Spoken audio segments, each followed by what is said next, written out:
চাঁপাইনবাবগঞ্জে জ্বালানি তেলের অভাবে আম বাগানে ছত্রাকনাশক স্প্রে করতে পারছেন না চাষিরা।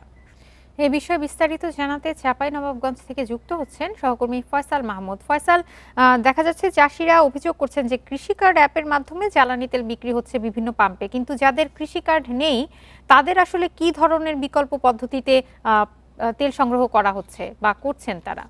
যে চাষিদের আসলে কৃষি কাজ নেই তারা বিশেষ একটি রেজিস্টারের মাধ্যমে আসলে তেল সংগ্রহ করবেন, কিন্তু আমরা যেটা দেখেছি যে আসলে চাঁপাইনবাবগঞ্জে আম চাষ করেন এমন বেশিরভাগেরই আসলে কৃষি কার্ড নেই। তারা দীর্ঘ সময় ধরে আম চাষ করেন, যেহেতু অন্যান্য সুযোগ সুবিধার প্রয়োজন হয় না তাদের, সে কারণে এই কৃষি কার্ড করতে তারা আগ্রহী ছিলেন না এবং এই কৃষি কার্ড তারা করেননি। এখন আসলে জ্বালানি সংগ্রহের জন্য হঠাৎ করে যখন বলা হচ্ছে যে এই কৃষি কার্ড ছাড়া তাদের জ্বালানি তেল দেওয়া হবে না, তারা এরকম বিপাকেই পড়েছেন এমনকি আমাদের কাছে জানিয়েছে। এবং আমরা প্রতিদিনই দেখেছি যে বিভিন্ন পেট্রোল পাম্পে জ্বালানি সংগ্রহের জন্য তারা চেষ্টা করেছেন এবং জ্বালানি না পেয়ে ফিরে গেছেন।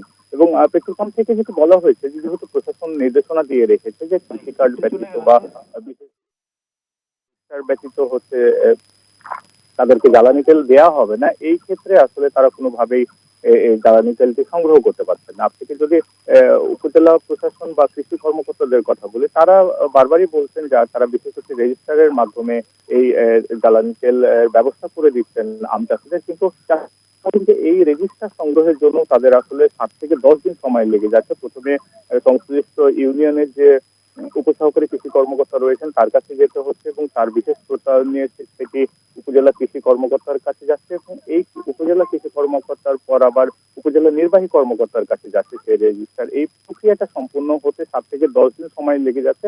অথচ এই মুহূর্তে আসলে তাদের জ্বালানিটা দরকার এবং এই সময়টুকুও তাদের হাতে নাই, যে কারণে তারা আসলে বাগান স্প্রে করতে পারছেন না এবং এই ভোগান্তি এড়াতে অনেকে আসলে এই রেজিস্টারটি সংগ্রহ করতেও যাচ্ছেন না। আমরা চাষিদের সঙ্গে যখন কথা বলি তারা যেটি বলছেন যে শিলাবৃষ্টি হলে সাধারণত তার পরের দিনই তারা স্প্রে করেন বিভিন্ন ছত্রাকনাশক, এবং এই ছত্রাকনাশক স্প্রে না করলে ক্ষয়ক্ষতির পরিমাণ